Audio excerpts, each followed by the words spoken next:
Bismillahirrahmanirrahim. Pada video sebelumnya kita telah membahas atau membaca daripada biografi Abu Suja, yaitu pengarang kitab Takrib Abu Suja. Sekarang kita akan membaca dan membahas biografi daripada pensarah dari kitab Takrib, yaitu kitab Fathul Qorib Mujib, yang dikarang oleh Ibnu Qasim Al-Ghazi,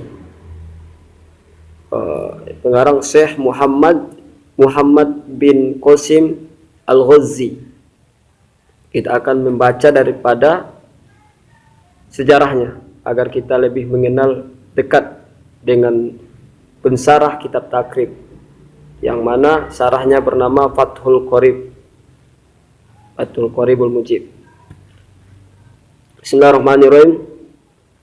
Beliau adalah Ibnu Qasim Al-Ghazi. Di antara rujukan primer dalam fikih mazhab Imam Asy-Syafi'i adalah kitab Fathul Qorib. Buku ini, itu Fathul Qorib, merupakan syarah atau penjelasan daripada matan Abu Suja, itu kitab Takrib. Nama lengkapnya adalah Muhammad bin Qasim bin Muhammad, lahir pada tahun 859 Hijriah atau 1455 Masehi di Gaza,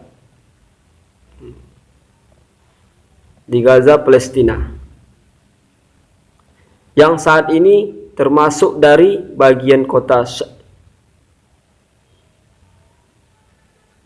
yang pada saat itu termasuk bagian daripada kota Syam pada saat itu. Cikal bakal pendidikan yang disibukkan dengan berbagai hafalan, mulai dari menghafal Al-Quran, Syatibiyah, ilmu qiraat, Minhaj At-Talibin, karya Imam Nawawi, Alfiyah dalam ilmu hadis, Alfiyah Ibnu Malik, dan sebagainya.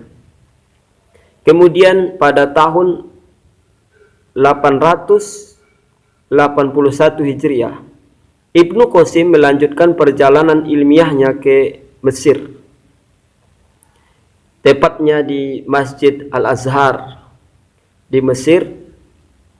Lalu di Mesir inilah kecerdasan dan kehebatannya mulai diketahui oleh publik, terutama ulama Al-Azhar.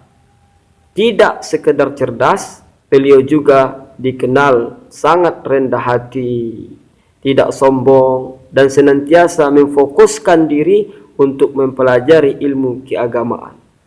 Oleh karena itulah beliau kemudian diangkat sebagai pengajar di Masjid Al-Azhar,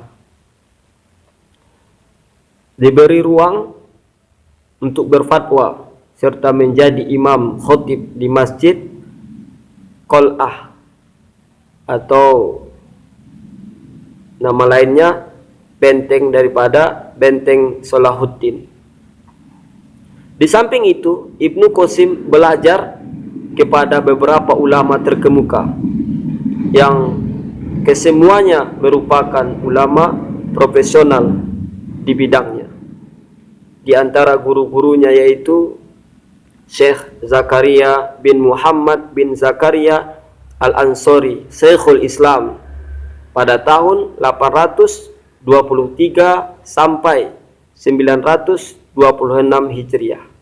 Lalu selanjutnya gurunya Al-A'la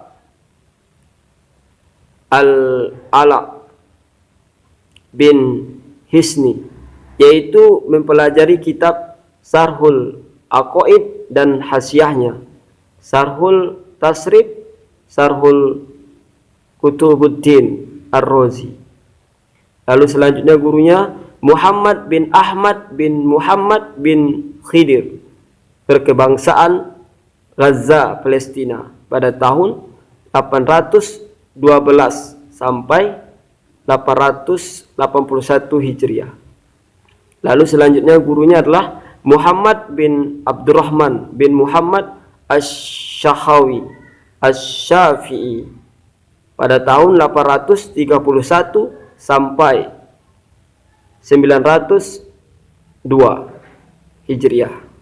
Lalu selanjutnya gurunya adalah Muhammad bin Ahmad Al-Ghazal Asy-Syafi'i atau dikenal dengan Asy-Syibti Mardini, asal Damaskus, Syria pada tahun 826 sampai 912 Hijriah. Lalu selanjutnya gurunya adalah Kamal bin Abi Syarif Muhammad bin Abi Bakar bin Ali Al-Murri Asy-Syafi'i atau dikenal dengan Ibni Abi Syarif pada tahun 822 sampai 906 Hijriah. Lalu selanjutnya gurunya Muhammad bin Abdul Mun'im bin Muhammad Al-Jaujari asal Kairo pada tahun 822 sampai 889 Hijriah. Selain itu, Ibnu Qasim dikenal produktif dalam dunia literasi. Hal ini ditandai dengan banyaknya karya beliau,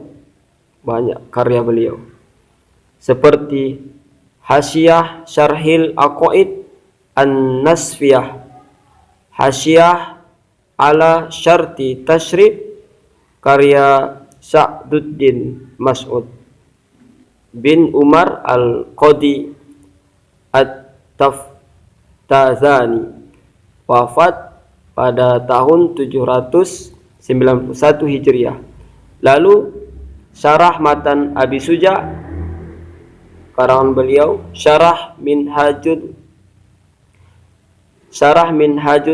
Talibin milik Imam Nawawi, dan Fathu Rabbil Malik Syarah Alfiyah Ibnu Malik, termasuk juga Fathul Qori karangan beliau, karya beliau.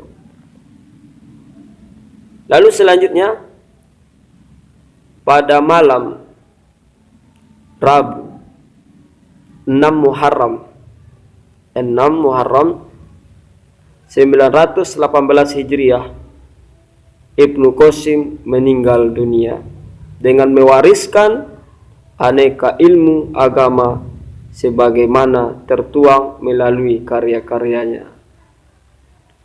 Ulama yang besar, karyanya sangat banyak sekali.